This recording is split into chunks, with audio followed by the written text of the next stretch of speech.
machine.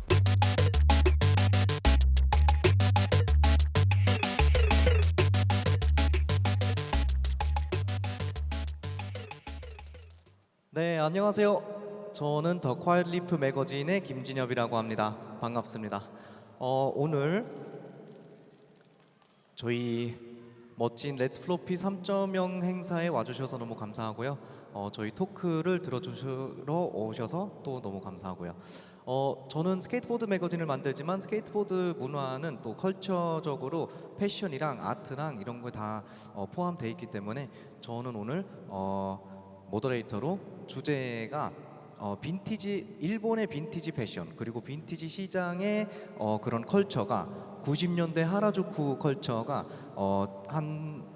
움직임의 하나의 컬처로 또 어떤 취향을 만들었을 때 어떤 영향을 미치는지 그런 거에 대한 이야기를 나누기로 했습니다. 보시면 이따가 오늘 토크는 영어로 진행이 될 거라서 저희 AI 영어 공부하시면서 AI 기술로 저희 화면에 동시 통역이 있을 겁니다. 그래서 한글이 보일 거고요. 그 다음에 또 한 가지는 이제 마지막에 저희 토크 마지막에 한 5분 정도 Q&A 세션이 있을 거예요. 그래서 토크 들으시면서 궁금한 점이나 질문이 생기면 잠시 킵해 두시고 마지막에 Q&A 세션 때 적극적으로 물어봐 주시면 되겠습니다. 자, 그리고 그러면 오늘 저희 멀리서 온 일본에서 오신 마이나님을 소개하도록 합니다. 저희 오늘의 게스트는 하라주쿠에 있는 빈티지 샵 2개나 운영하고 계시는 마이나님을 소개할게요. Welcome to Love Machine.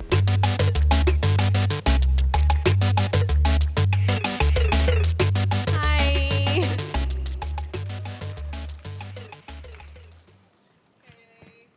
Hi, hello. Hello, everyone. Everyone, come to the stage. Hello. It's Maina. Nice to meet you guys. Hi, Romeo. Yeah, so I'm from Tokyo in Japan. So I'm doing vintage. So I have a booth today. Is it translate? Over there, yeah. Oh, cool. Okay, so I have a vintage clothing booth for the men and ladies. Yeah, everybody come to the booth later. Okay. Hi. Hi.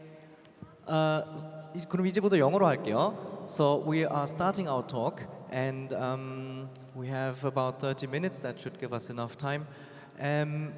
First of all, is it the first time in Korea? Is it your first time in Korea? Oh, yeah.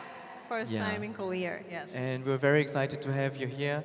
And Floppy is all about individual taste and fashion and music and other kinds of self-expression. So we're very excited to see parts of Banny and Pinup in your pop-up over here. You mentioned it before. We have a few questions for you. Yep. In terms of clothes. Do you remember the first moment that opened your eyes to fashion? How did you get into fashion? Okay, so when I was kids, like 9, 10 years old, I was really influenced by my mom. So she used to take me to Harajuku, which is like a Hyundai area in here, right? Hyundai, kind of Hyundai area. So she's take me to the Harajuku all the time. So when she was in my age or her 20s, so being exposed to the real trends of the 90s and the early 2000s, like Y2K, so and the energy of Harajuku definitely opened my eyes to fashion. Yep. And for me, I mentioned earlier that I'm a skater, and for me, I think it was the 90s or mid-90s skate scene. It was a lot of influence from America, from California, and at the time there were skateboard videos, and it was very exciting to see those guys skate, and I thought, oh, I want to look like this, I want to make my trick like this. I like how his arms are, and when he lands, how his legs bend. It's all also the music that they skated to is very very immersive in terms of building a style and forming a taste. Let's go back. Did you study in fashion? What's your background and how did you grow your knowledge about clothes? Oh, I never went to the fashion school or anything. So everything I know, I picked up on the street, literally, like in Harajuku or somewhere for the vintage and fashion street in Tokyo. So Harajuku and Koenji were my kind of classrooms. Yeah, and the shop girls were like my teachers. I I would delete the fashion magazines, which is a cutie magazine and fruits magazine, and from cover to cover. So street magazines or the Leo Street taught me everything. Yeah. It's interesting that you say that because it's very close to the skateboard community. And the skate shops, we talked about this yesterday with Lloyd and Charlie too. Skate shops are very important in taste making because it's very intimidating at first to go in, and I'm sure it's the same for vintage shops and clothing stores as a kid. But then you look at the store, their selection, and also the store clerk. The staff in the store is very important. And it's interesting to see how I think in Korea it's a different service mentality. When you go to a store, people come up and say, "How can I help you?" And sometimes some people are shy and don't want the help. So skate shops are very different. It's interesting how this introduces you to making your own choices instead of getting something shown before. Yeah. Yeah. And for cultural influences and role models that inspired you, can you tell us about somebody who inspired you when you started? I don't really have a specific fashion icon, but I've always loved the work of FLOPPY. FLOPPY is the French artist. So the girl she painted is so sexy and cute and full of confidence. So really inspired me. I always wanted to express that kind of a feminine strength in my own way. So I wasn't influenced by any one person, but going to the States, I'm in America, for work in my early 20s had a huge impact on me. So meeting cute skater boys and seeing people dressed with their little confidence and not follow trend, it taught me something important, like that being truly cool means staying true to culture and fashion, also the value you believe in, no matter what anyone else says, you know. For our audience, Fafi is a French female artist from Toulouse, I believe, and she is probably 50 years old now, and she started in the mid-90s, the golden era, as a graffiti artist, Yeah. and I think she's famous for her female world, the universe of female characters. They are all super sexy and super confident, and I think in the 2000s she did a lot of fashion collaborations when the topic of Yeah. feminism became bigger and more of a political theme. But her work is very inspiring. She Yeah. did that way before it was a topic, it was a thing. Then I think it was kind of like layered to the street, like a graffiti artist for in the like a feminine culture, you know, like it's always for the man, but you know, I think like she's the kind of like one, you know, in the world. I love that. I think she was at the time very at the forefront because she was not only female but also from a small town in France, but she gained a lot of popularity all over Europe very fast. If we come back to vintage, I read in a book by Questlove of the Yeah, Roots, yeah. favorite group, that when he was younger, his mother took him to a vintage store or a thrift store, and she said to him that in this store you can be anybody you want because there are different styles and individual clothing types. So How do you think? How do you choose the items that shape your identity, or Yeah. can you share personal experiences? Yeah, so also that's such a great word. I love that. So I actually grew up watching MTV Jackass. Do you guys know the Jackass? Okay, so the MTV Jackass in middle school. Me and my friends would mess around like that too. And I remember thinking, like, I want to be someone who still has this kind of a passion, even none other an adult, you know. As for the question about how the items I choose shape my identity, for me, it's actually the other way around.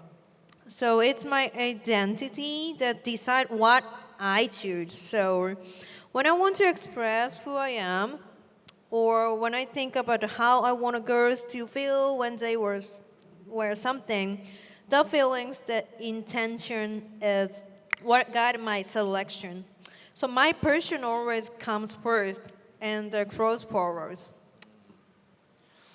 I think for everybody who's trying to find their own taste and identity, it's like a homework, and it becomes easier when you grow older. You get to know who you are and what you like, and I think it's like you said, it's a lot of trial and error. At the beginning, you don't know which kind of wine you like, but maybe you like red wine or white wine, and within white wine, maybe there's one you don't like. That doesn't mean you don't like all the white wines, but I think it takes a lot of practice, and once you find who you are first, I think everything else follows. Your identity and your taste will dictate what kind of clothes you like.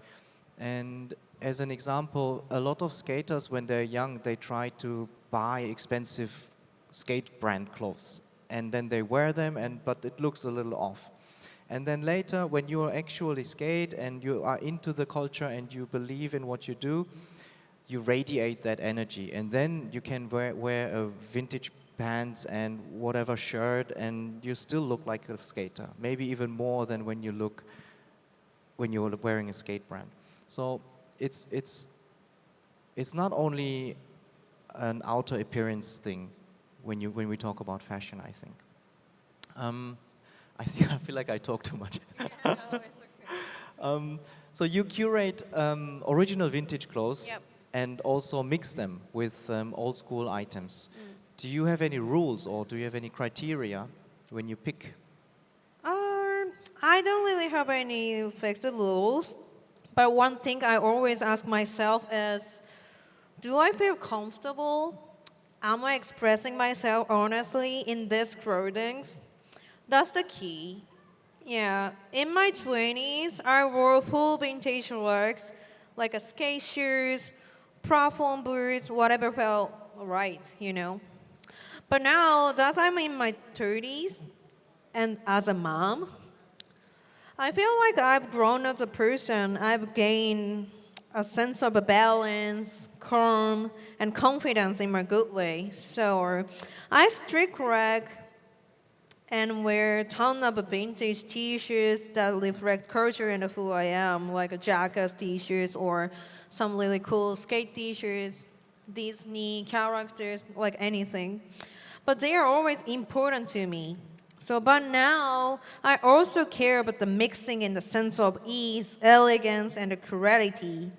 Not in a way that feels forced on a grown up, but in a way that honestly, like, reflects who I am right now. That's why I might pair a vintage Jackass tee or the historic glamour with the Margera Tabi boots.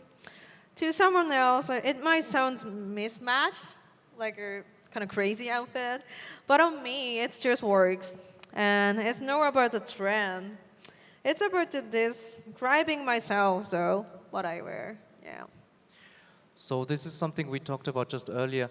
It's a matter of the experience of growing up and making big life changes, such as becoming a mom, that changes your identity and that changes the confidence in who you are and what you've done and how you want to present yourself. And also you touched on the point that there's no rules, there's no trends are not necessarily important because if you want to belong to the mass, that's fine too.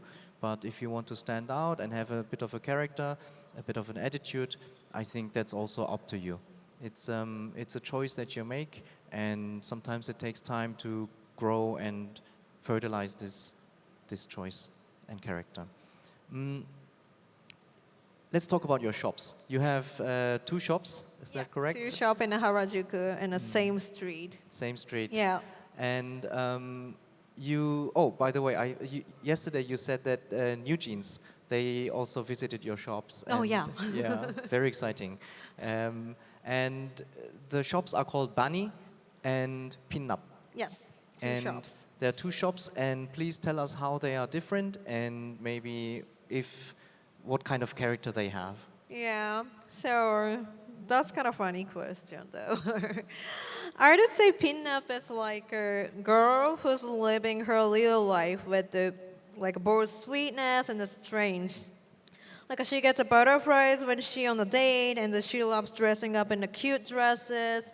But she's also so bored and confident, and totally knows she's cool. She's the kind of a badass girl who owns her femininity and power at the same time, like mixing. And Banny, on the other hand, feels like a teenage boy in the middle of figuring himself out. He's curious about the different style and the cultures, wants to try everything and absolutely everything like a sponge, I want to do this, I want to try this, And he doesn't have just one style yet, but through exploring cultures and all the fun in his life, and he's slowly building his own identity. Yeah, one experience at a time, That's cool. That sounds like high school to me. Yeah. You have a girl who's very confident and doesn't have to overdo anything, and then the boy is shy, and you can express. I think next time you go to Tokyo, please visit the store. Yeah, please visit us. Also, I watched a documentary about Ralph Lauren, and he said that when he started, he didn't have any background in fashion or design, and now everybody knows Ralph Lauren. And at the time when he started, he wanted to wear ties that were wider and dinner jackets and things that weren't on the market at the time. And so what he did is he just found things in thrift stores, or he made them himself, and then sold them and became very successful. So this relates to the DIY thinking in skateboarding. Yeah. And so how do you feel about DIY and reforming clothes? Okay, at first, I love Ralph Lauren, and I love his works, and we have so many pieces at the shop, you can see it later. So, okay, actually a few years ago, I made my own DIY call sets like this on a Maybe picture. we can show. Yeah, like this. Is it cool, right? That's all me. And these are already so many cute girly call sets out there in the world.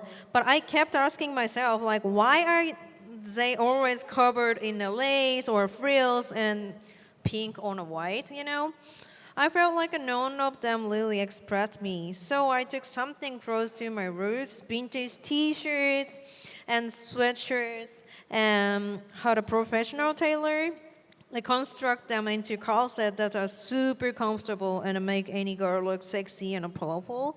Can you just show them another picture? What's they wearing?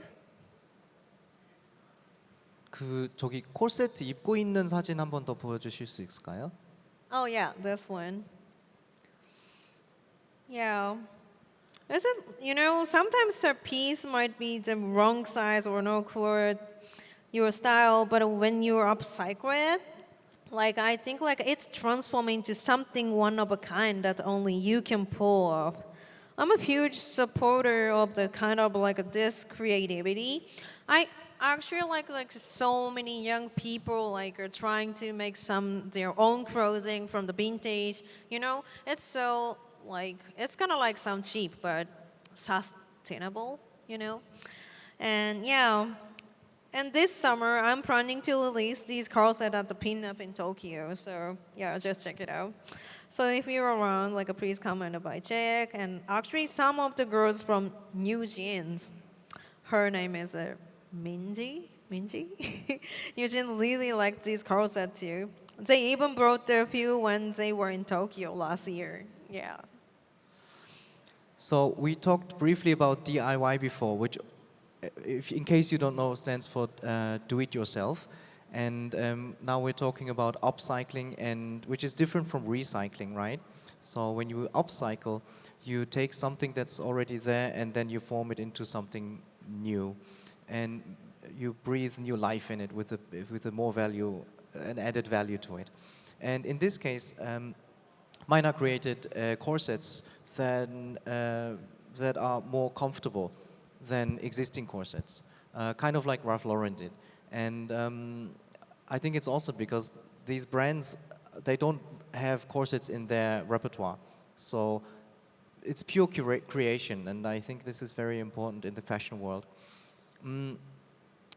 If we move on to the next question, in music and arts, artists develop and change over time. So that's why the first album sounds different to the third album and the fifth album. And it depends often on what's on their minds at the time, what they go through, what they see in the world. And can you tell us about your influences and style today? Because we talked about your beginnings, and what's on your mind today that influences you? Yeah, a new chapter in my life has definitely influenced my style. Like becoming a mother and doing it as a single mom has made me want to express my strength and softness more than ever, even unconsciously, you know. In the past, I used to think things like I want to lose weight or I would look better in this if my body were different, like we were just talking about, you know.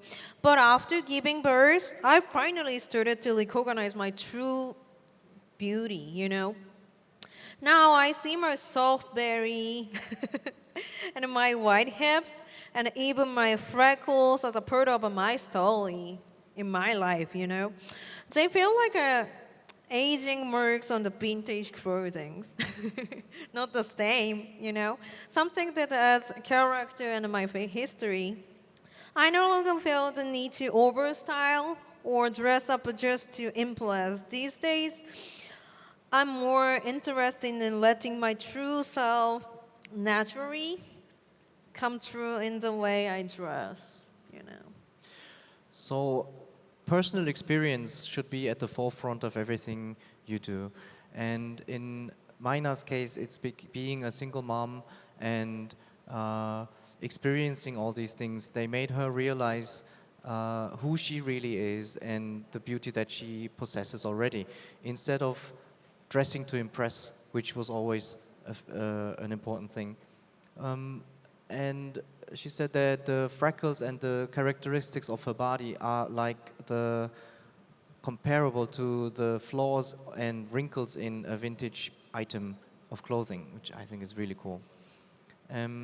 So yeah, embrace yourself, and it gets easier when you grow older. I can tell you that. But confidence and being comfortable with yourself is a very important thing, whether that's fashion or not. When we talk about street fashion and street culture, I think Japan has a long history in both fields. Do you have a favorite time or a favorite niche that you prefer? Yes, I'm especially drawn to the late 90s and early 2000s Harajuku scene. So that era felt like so raw and free, you know? Like everyone was doing their own things and mixing styles and breaking the rules. I love how the looks were bold and so creative, like expressive, and full of energy. It wasn't more than just a fashion. It's like rebellion, identity, and a pure creativity. Yeah. And were there any moments or any styles or any things in the 90s that left a specific impression on you? It might sound specific, but the demolition of the Gap building, do you know the Gap building in Harajuku? It was a huge shock to me. It felt like the end of an era. Like the corner was iconic, not just for the store itself, but because it was a legendary street snap spot featured in Fruits magazine. So back then, everyone would dress their best and go to there, hoping to get the photograph and, take my picture like that. It was a hotbed of the energy where people were eager to show the world their style. After the spot disappeared, Harajuku seemed to change rapidly. Trendy cafes and the food stalls started popping up, and fashion stores began focusing more on the branding and the, like the standing out. It's just like a trend. It felt like the spirit of individual expression was fading. So that moment made me realize how deeply connected the physical spaces are, to the culture and the creativity they nurture. Sometimes a building like the Gap building that you mentioned can shape the culture of a scene. So even architecture, this is very similar to skating. Skating happens in the streets mostly, and it changes from city to city because some cities have newer and, for example, business districts have more right angles and are cleaner. And all this, the cityscape of a certain place can shape the form. It all influences the players in the streets, the ones who walk in there and then move and shake. We are running a little bit out of time. Let me quickly ask, maybe do you have any questions in the audience? Remember I said before, 저희 Q&A 세션이 이제 시간이 얼마 안 남아가지고 혹시 질문 있으신 분 있어요? 손을 높이 들어주시면 Like any question. 마이크가 갈 거예요. Know my age though. 없으시면 제가 궁금한 거 하나 있는데 제가 할게요. So I have one more question. Okay. We talked about the influences that we had before in magazines and in stores and store staff. And now we have the social media everywhere. The internet is omnipresent. And how do you use social media for your benefit?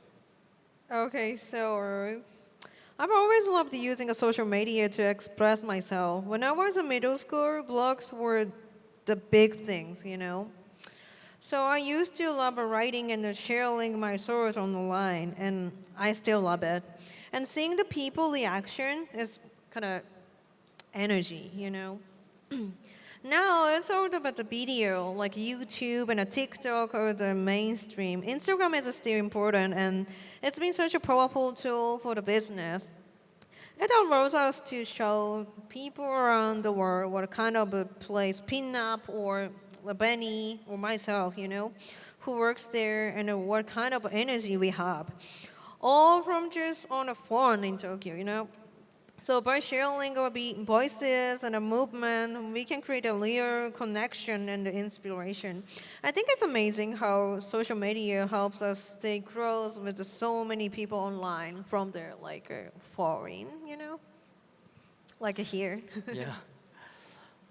Yeah, I think social media can be used as a very creative tool to find new things. And I think the more we get bombarded with information, the more it asks us to find the taste that we really like. I think that's all the time we have. Thank you for listening. Thank you, Maina, for talking to us. And like we said, there's a pop-up right over there. Yeah. Please find us. I have a small booth over there too. Please find us if you have any more questions. Thank you today. Thank you so much. Come to the booth and shoppers, shop with us, please.